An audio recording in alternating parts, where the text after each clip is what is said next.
An balima kunnafoni cakɛlaw bɔlɔlɔ matrafabaw n'o ye internetu ye aw ni ɲantuma aw bisimila maliweb.net ka don. O ye Bamancikɔrɔw. Bamancikɔrɔw. O b'a fɔ a tɔgɔ la. Bamancikɔrɔw. Minnu bɛna marifa bila. An ka ko ye.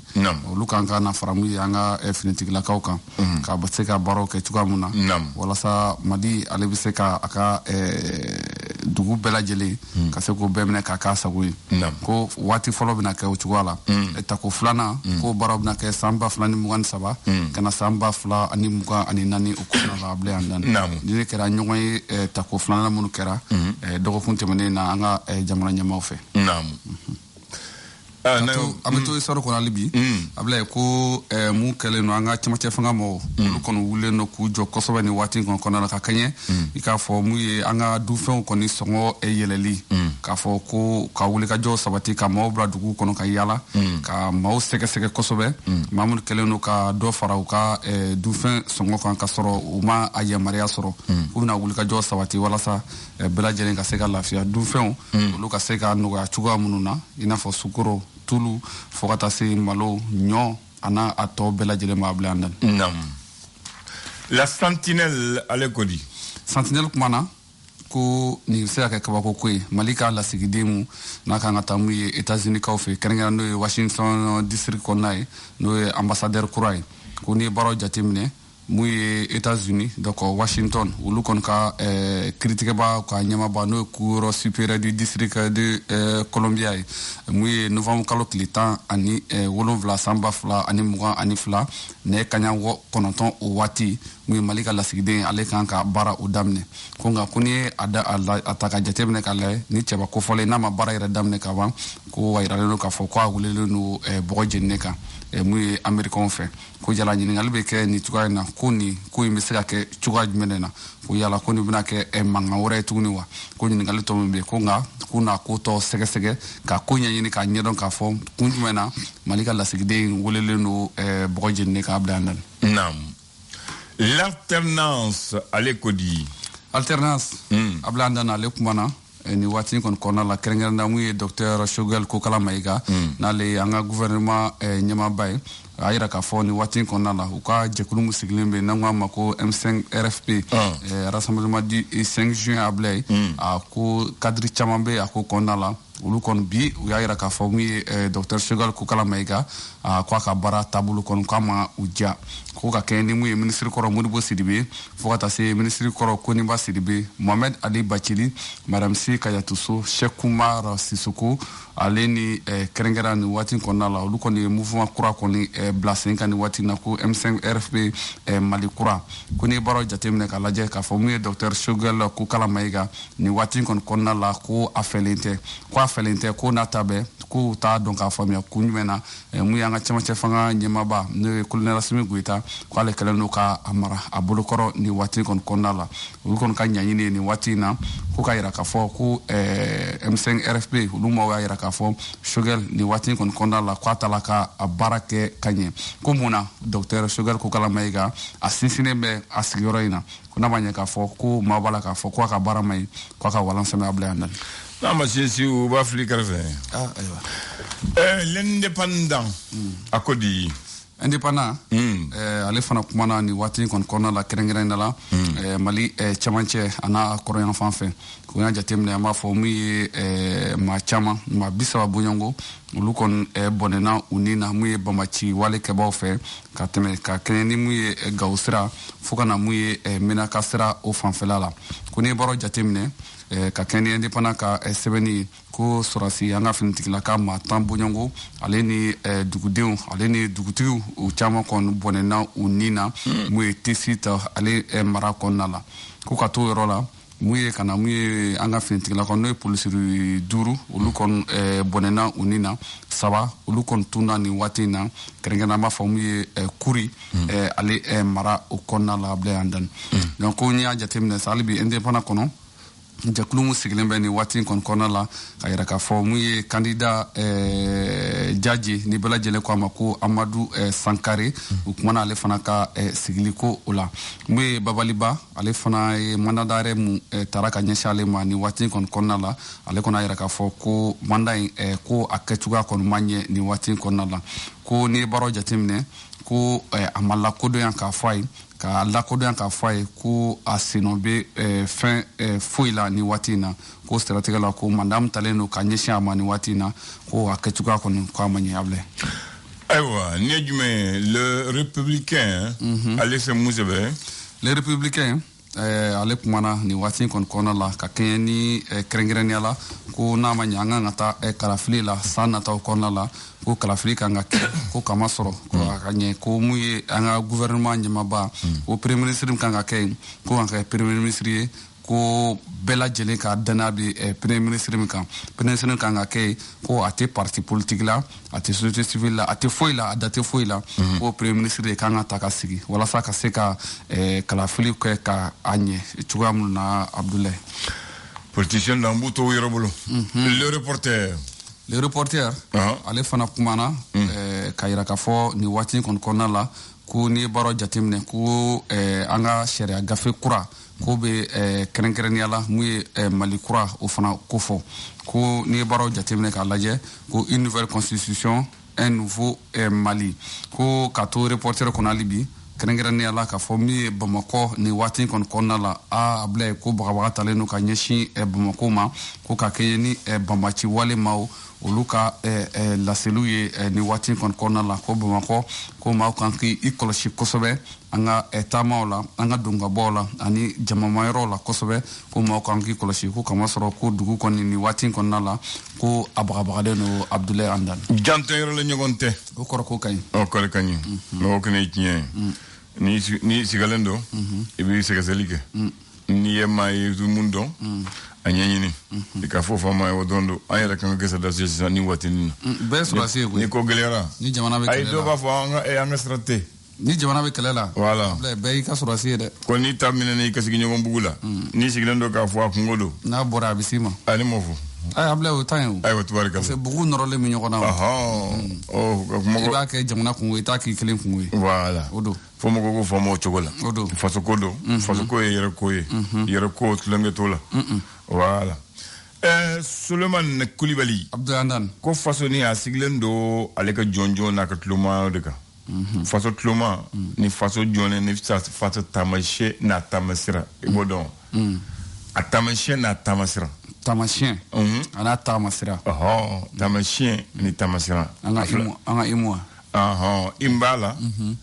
devise b'a la drapeau b'a la un peuple un but une foi le so b'a la o de ye faso tuloma a taamasiyɛn n'a taamasira a taamasira o ye an ka hymne n'an ka devise ye a taamasiyɛn o ye an ka armoire n'an ka drapeau ye o de kama ne y'a f'u ye bamanankan don parce que drapeau ye taamasiyɛn o don o tɛ wa les armoiries o ye a tampon ye o fana ye taamasiyɛn maintenant taamasira o de ye un peuple un but une foi o ye devise ye o ye ko jamana kelen un peuple un but kuntilenna kelen une foi hakilina kelen mais an bɛ yɔrɔ min na o bɛ yen wa a kan ka sɔrɔ mais bi an bɛ yɔrɔ min na hakilina cayara bon a bɛ ka na dɔɔni voilà an bɛ fanga min na sisan mɔgɔw bɛ ka a faamuya dɔɔni k'a fɔ ko an kan ka kɛ o cogoya de la voilà parce que mɔgɔw m'a faamu ko un peuple un but une foi parce que ko an bɛɛ ye jamana kelen den ye donc an ka hamina kan ka kɛ kelen ye an ka jamana yiriwa n'an ka jamana taa ɲɛ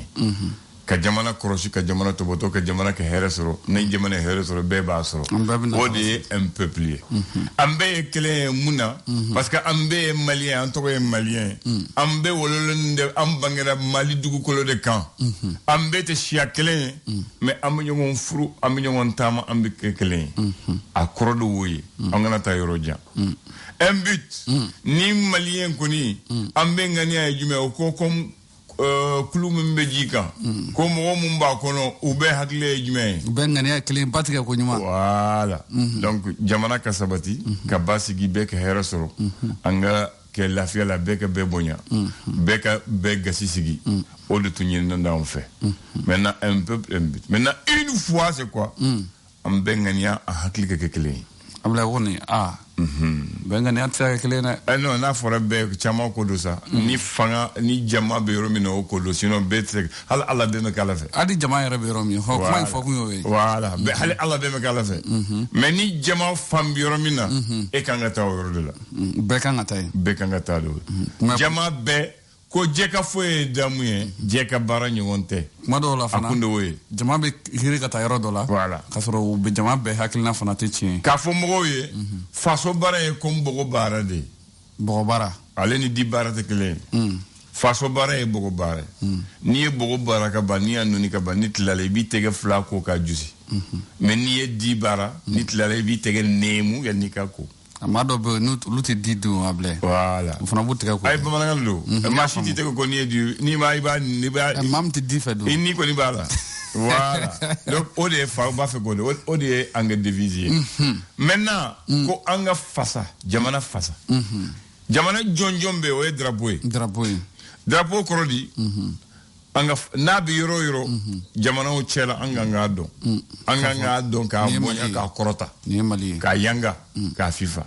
ko o de ye maintenant an ka hymne o ye faso yɛrɛ fasa faso fasa bon an bɛ don min na 9 août a bɛ ne talata de ma i m'o de fɔ mais le 9 août a bɛ ne alamisa de ma 1962 an ka député député bi segini kelen député bi segini fila de bi segi ani kelen bi segi olu de y'a voté mun na n b'a fɔ ye sisan tɔma bande kelen taɲana avion binna ye donc ale taɲana fɔlɔ u y'o b'o cɛ la k'a kɛ jamana ɲɛmaa ye o de ye Modibo ye parce que o waati ni Modibo fanga na waati min na kalata ma kɛ Modibo k'a kɛ président ye dɛ kalata kɛra député ye aw b'a wasaden u taara wasa bulon la olu de ye ɲɔgɔn ye ko Modibo an b'i sugandi an cɛ la i bɛ taa kɛ ɲɛmaa ye donc Modibo kɛra ɲɛmaa ye donc o de ye a kɛ 81 kelen na olu y'a ci faso ci la ka taa to Maroc avion binna n'a ye o de ye Famolo Kulibali ye député Famolo Kulibali n'i y'a tɔgɔ mɛn voilà donc bi segi mun bɛ yen u ye ɲɔgɔn ye gouvernement ye texte d'u ma u y'a sɛgɛsɛgɛ le 9 août 1962 séance plénière o kɔrɔ kuma filɛ député aw hakilina ye jumɛn ye a ye kuma n'a kan aw sɔnna wa an ma sɔn wa n'an ma sɔn an b'a segin u ma u b'a labɛn tugu ka na n'a ye n'an sɔnna an b'an bolokɔrɔta k'a voté o de kɛra olu ye texte kalan u y'a kalan depuis a sigi fɔlɔ la fo a sigi laban u seginna kan u ta ka na ko nin wa foyi t'a la an sɔnna par que l'hymne national du Mali voté en séance plénière présidé par Mohamed Alassane Haïdara secrétaire de séance mun ni kuma fɔra mun b'a sɛbɛn o ye Amadou Thioye ye o ko l'hymne un seul article que l'hymne national du Mali 4 couplets un refrain représente le Mali o ye mun fɔ n b'a fɔ nazarakan na i bɛ se k'a fɔ bamanankan na mɔgɔw ye voici l'esprit de l'hymne national du Mali on dit que l'hymne est intitulé le Mali o ye jamana ye faso o y'a tɔgɔ ye faso ok appel à la défense de la patrie au travail pour sa prospérité, témoignant de l'attachement de l'unité de l'Afrique tout entière, fierté d'un peuple ayant retrouvé sa dignité, proclamant son espérance et sa foi à un avenir radieux, dans un pays enfin libre et dans une Afrique qui se lève enfin, pour marcher vers son unité et sa dignité. L'hymne national du Mali est un vibrant appel au peuple malien pour le rendez-vous de l'honneur, celui de la construction nationale, de la libération de l'Afrique. L'hymne national du Mali est marqué par toutes les premières années de l'indépendance de notre pays. Oui, oui, de sebe. Ko anga jamana faso hakilina deni. Voilà. Bamanangana iga comme bamanangana. Ablaye. A warawaladi ka fin jona. C'est-à-dire ka kedron ni jamana be cogoya minnu na. Jamana ka hɛrɛ. Jamana ka sɔrɔ. Jamana mana kɛ cogo o cogo. An de ye jamanaden an ka lahɔrɔma ɲini an ka lahɔrɔma sɔrɔ an dalen b'a la k'a fɔ baara minnu b'a kɔnɔ sɛbɛn minnu kɛra a kɔnɔ Ablaye n'a donna ba la Mali bɛ nafa sɔrɔ a la maliyɛnden bɛɛ bɛ nafa sɔrɔ a la. Très bien. O y'a fitinin ye. A fitinin. Maintenant a kuma yɔrɔ mun ye ko hymne national ko Seydou Badiane de t'a dɔn. Seydou Badiane. Seydou Badiane. Il était membre de l'ISRDA, homme politique et écrivain. Celui qui a écrit le mariage de Kani sous l'orage suivi de la mort de Chaka. Seydou Badiane Kouyaté. Mais Sɛbɛnni y'a yira. Ablaye. Ko hymne national. Ko kulu de sigilen don. Ka hakili jɛgɛ bɔ. Ka sɛbɛn k'a bɔ. O kulu ɲɛma. O tɔgɔ ye Madara Keita ye. Madara Keita ye Modibo Keita balimakɛ ye. Au coup là, Seydou Badian Kouyaté Bala, il est écrivain, poète et ministre. Gabou Diawara Bala, il était membre de l'ISRDA, président de la jeunesse du parti. Il y a Moussa Tati Keita, qui était le frère de Moribo, et Moussa, les armories là, les dessins de l'État là, il est à dessin Nategaye. Baba Diawara, lui, il était un homme de droit. Et Mamadou Sako, théâtre national, troupe nationale de théâtre, allait tout sur le côté artistique de l'hymne, et Banzoumana Sego sur le côté musical. Donc, au lieu de Djakaboke, à toi, Boulama, on a fait un c'est bien cassé. Maintenant, à Kalachier, Flo, Djema, Niena, président Niena, c'est de Badia de papier, à Kalam, président Niena, un baraké, un barafleni. Donc, à Kalamoko, c'est de Badia Talo. Able confusion bene la yoro do lala do kun jantemeni malika kumala sera colonel able maiga abora pour kuma Seydou Badian kan mo munu be anga generation mata noi parce que don nere confusion ene soro ako Seydou Badian Traoré Seydou Badian allez Traoré de ben imna Seydou Badian Kouyaté non Seydou Badian est Kouyaté muna parce que Seydou Badian est à fondé kuma be romna ya me fait ka wala Mau ka famu sura mo amunu banga generation na ambe fili bala de Seydou Badian Kouyaté atuma fait que jamana nyema de aya kambo en 2002 a ko ale ke président mbogo yitara foko e jeli bina fait que horon président ko ale te jeli ko ale mena mo mbolo mo mu ya la mo de Kouyaté o to de dara la sino ale Traoré afa Traoré abelma Traoré o do ko Seydou Badian Traoré au delà à la fois comme de l'éco faux mais à bas faux mourir mais à quoi tête à déranger parce qu'à carrément et ola à donner ola à essayer de à carrément ministre Mali ola mais à l'été Kouyaté de au cas où à l'amont à dire ma mouma au de Kouyaté sinon aller Traoré halale c'est comme si nera biorama bine la mona somi kono flaw ka sodo voilà ni e fla jamu fane ma ne ba lamine voilà mais le problème c'est quoi maintenant aka se ka nyefo école de yi ou ka famia ou tuga de la sinon confusion mais abe fo de pour que mo ka famu able parce que confusion mais la dominer ame ne chene wole ne ko che ngo est-ce que ministre ma fli e chene ko non kama fli ko de a jamu Seydou Badian da ya fu ne mo ne nyona jolibe mo to kala mala parce que ni ko Mali imbia ma fa Seydou Badian Kouyaté parce que aya donc en tant que ministre de la République Seydou Badian en tant que Seydou Badian mais wati mina ba fe ke jamana nyema ya ko wati na ko le Traoré o ka se ka nyefo ma kanye abla ba fa o ne amna alera da tele la habana alera da ini cheni baraji bakari après le ndo papier là ayo ni bakari plelendo amta fe le flash d'information avec la rédaction de Clédou Info.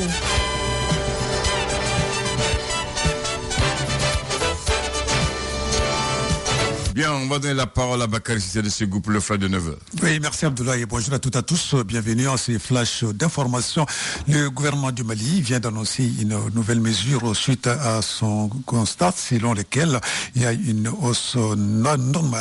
anormale et injustifiée des prix de certains produits de première nécessité depuis la levée de l'embargo dans son conseil des ministres extraordinaire du dimanche 7 août dernier.